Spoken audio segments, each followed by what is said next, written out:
আক্রমণ করে। অ্যান্ড আমি একটা রিচুয়াল করে অনেক অনেক ডায়মন্ড পাই। তারপর দেখো আমি কত একটা ঘর বানিয়ে ফেলেছি মানে ওইগুলো ডায়মন্ডগুলো দিয়ে। তারপর থেকে আমার বড়লোক হয়ে গেছি। দেখছো আমার দোকানটা অনেক আপগ্রেড করেছি। তারপর আমরা আমাদের দোকানের পিছনে করেছি, দেখো দোকানের পিছনে আমরা একটা বাগান বানিয়েছি ছোটখাটো, যেখানে অনেক ফুল আছে যেগুলো আমি বিক্রি করি। দেখো এটা হলো আমার বাগানে সবচেয়ে দামি ফুল, এই নীলটা অনেক দামি ভাই। 100টা ইমরাল একটা ফুলের দাম, মানে বুঝতে পারতেছো যে ইমরালগুলো আমার কাছেও নেই। যাই হোক এটা অনেক দামি ফুল, এটা এখানে থাকুক। আর এখানে গাজর আছে কিছু, যেটা আমি মাঝে মাঝে খাই। আর এটা হলো আমার দোকান, যেখানে অনেক ফুল আমি বিক্রি করি। আর এই দেখো আমার খদ্দের, ওকে ফুল নেবে ও। এই ফুলটা দেখা যাক নিই কিনা।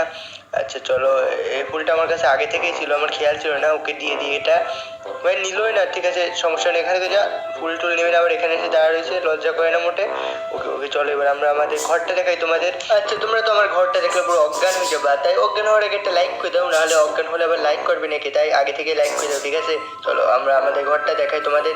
এই দেখো আমাদের ছোট একটা ঘর, যেখানে এই বান্দররা এখানে এসে বসে রয়েছে, লজ্জাও করে না। দেখছো কত পচা ভিলেজার এখানে এসে বসে রয়েছে আমার ঘরে, আমাকে ঢুকতে দিচ্ছে না। বেরো এখান থেকে, লজ্জা শরম নেই এদের। মানে চলো আর একবার এসে পুরো ঠ্যাং ভেঙে দেবো। সরি ভাই, এটাকে মেরে দিয়েছি।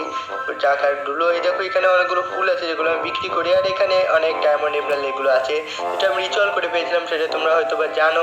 আর উপরে আমাদের একটা স্পেশাল জায়গা আছে, যেখানে ভিলেজে কোনো বিপদ হলে আমরা এটা বাজিয়ে দিই, যার কারণে ভিলেজাররাও ঘরের ভিতর ঢুকে যায়। আর তাছাড়া তোমাদের একটা কথা বলতে ভুলেই গেছি, আমাদের ভিলেজে একটা ভূত ঘোরাঘুরি করে, এটা অনেক ভয়ঙ্কর, সেটা তোমরা হয়তো বা দেখতে পারবে সময় হলে।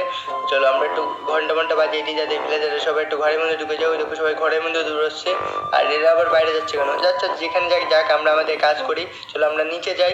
আর তোমাদের রান্নাঘরটা দেখাতেও ভুলে গেছি, আমার রান্নাঘরও আছে, যেটা অনেক বড় রান্নাঘর, যেটা অনেক দামি রান্নাঘর। এই দেখো এটা হলো আমার রান্নাঘর, যেখানে আমি রান্না বাড়া করি। ওকে, আর এটা হলো আবার এসেছে এরা। আচ্ছা ভাই আবার এসেছে, ছি এদেরকে আগে মারতেই হবে। মর মর। আচ্ছা তোদের লজ্জা শরম নেই, শুধুমাত্র আমার ঘরে এসে বসে থাকিস। ওকে একটা আছে, আচ্ছা মর। ওকে মরে গেছে। আর এবার আমাদের উপরে যেতে হবে, কিন্তু তার আগে আমি একটু বাইরে থেকে ঘুরে আসি। দরজাটা লাগাও অ্যান্ড বাইরে চলো। দেখো আমাদের আশেপাশে অনেক আছে, তাছাড়াও আমাদের দোকানটা অনেক বড়, দেখছো? ভাই ভাই আমার মনে হচ্ছে ভূতটা আবার চলে আসছে, দেখছো? আর ফের অন্ধকার হয়ে গেছে, আমাদের আবার ঘরে ফিরে যেতে হবে। এই জলদি ঘরে যা, এখানে ভূত আছে। তুই এখানে দাঁড়িয়ে কি করছিস রে? ঘরে যা জলদি।